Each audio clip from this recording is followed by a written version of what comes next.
and he's like,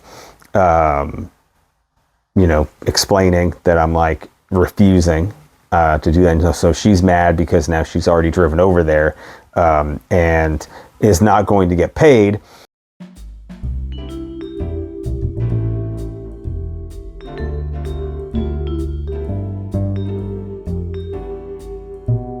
Hey everybody, it's Chris coming at you with another sit-down stand-up.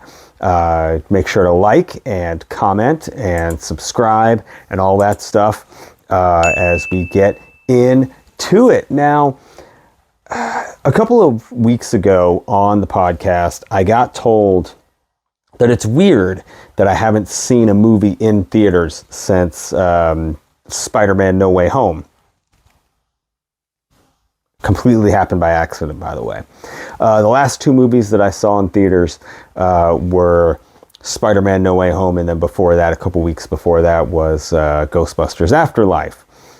So it's been since the end of 2021 since I have actually been to theaters to see a movie, and I was told by also Chris that was really weird. I think that's fine. I have a weird relationship with the movie theater.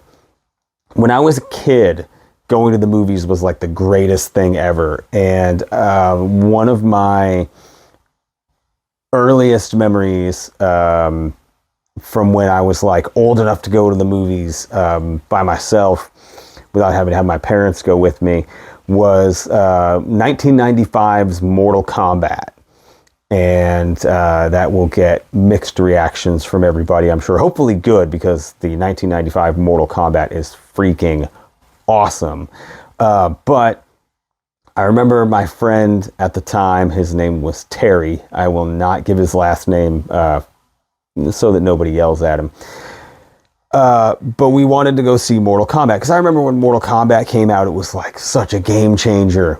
The video game, the arcade game, and it was just like the greatest thing ever, and completely changed video games from that point on. And so, of course, it didn't take long for there to be a movie, and I remember wanting to go see the movie so bad, and they did the smart thing and they made the movie PG-13, so kids like me, who in 1995, I was 11, I could go and see it, because PG-13, you could just go. You didn't have to have a parent with you like with an R-rated movie. And so we wanted to go, and we were talking about it forever, and we were talking about it, and we never ended up going. And then one day, Terry was at my house, and we were hanging out, and we were like, we really want to go see Mortal Kombat. So we went to the paper, because that was how you found out showtimes. You couldn't just pull out your phone and pull up when a movie was playing 6 weeks in advance. It was every week they would post the entire week's worth of showtimes for a movie. And so you would decide when you wanted to go. And so we pulled up the paper and looked for Mortal Kombat. And, they had a showtime that was starting in like not even half an hour. And we were like, wouldn't that be great if we could go? And my parents weren't able to take us, but he's like, maybe my mom can take us. And his parents were divorced, and his mom, the less I say about her, the better. But so he's like, well, maybe I can call her and see if she can come take us to the movie theater. And so he calls, and he's talking to her, and he's like, yeah, yeah, oh yeah, that'll be fine. So he's like, he hangs up the phone, and I'm like, that sounded good. Tell me good news. And he's like, she'll take us. She's happy to take us. She can come pick us up, bring us to the movies. But she says we got to pay our way. And I was like, okay, because like in my mind, that means she'll take us to the movie theater, but we have to pay for our tickets, which is fine. Like, I don't expect her to bring us to the movie theater and pay for our ticket. Like, that's not what the whole conversation was. The conversation was,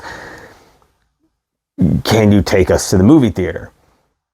And so I was like, yeah, like I've got allowance money, or I'll ask my parents for, at that point it was like $6, not even, for a movie day. It was like $5. I was like, no, they'll let me have $5 to go see Mortal Kombat. It'll get me out of the house for a while. And he's like, no, like, you don't understand. Like, you need to pay your way. And I was like, what are you talking about?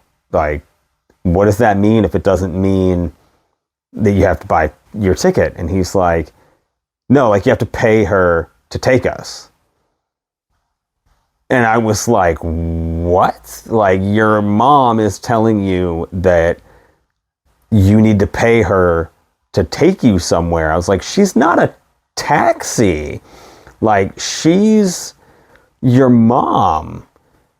So, and he's like, well, you know, she needs gas. But I'm like, gas is like, at that point, it was like 75 cents a gallon, not even. So I don't really know what we're talking about here. And so we go back and forth, and I was like, absolutely not. I was like, you can go, and you can go see this movie. I was like, but I'm not paying your mom to take us to the movie theater. I was like, that's just insanity. And he's like, well, I've already told her that we would, so she's on her way. And I was like, I don't care. And so she gets there. She gets to the house, and she's like, you know, he goes up and he talks to her, and he's like, you know, explaining that I'm like refusing to do that. And so she's mad because now she's already driven over there, and is not going to get paid. And so he comes back to me, and he's like, all right, so she'll take us to the theater. She doesn't want, like, she's not asking to be paid to take us to the movie theater, but you know, she'll take us. And I was like, okay, like now we're fine. So we get in the car and we go, and she drives. Like, she did this on purpose, like I feel like to punish for me not wanting to pay her to bring us to the movie theater. She drives like so slow, and we end up getting there, and we do make it to the theater, and we get in, and by the time we get our ticket and get in, the previews are over, the movie has already started. And it's like, it's past the introduction scene. And so it's like, we catch it like 6 or 7 minutes in. And so when it gets to the end, and they have like the big revelation about, you know, Liu Kang's brother and everything, where I was like, I have no idea what's happening. So it took me many years later, actually seeing the movie on DVD, to actually get the whole plot and understand why things were happening the way they were happening in that movie, because my friend's mom wanted us to basically treat her like a taxi. So absolutely the worst movie theater experience outside of the theater that I've ever had.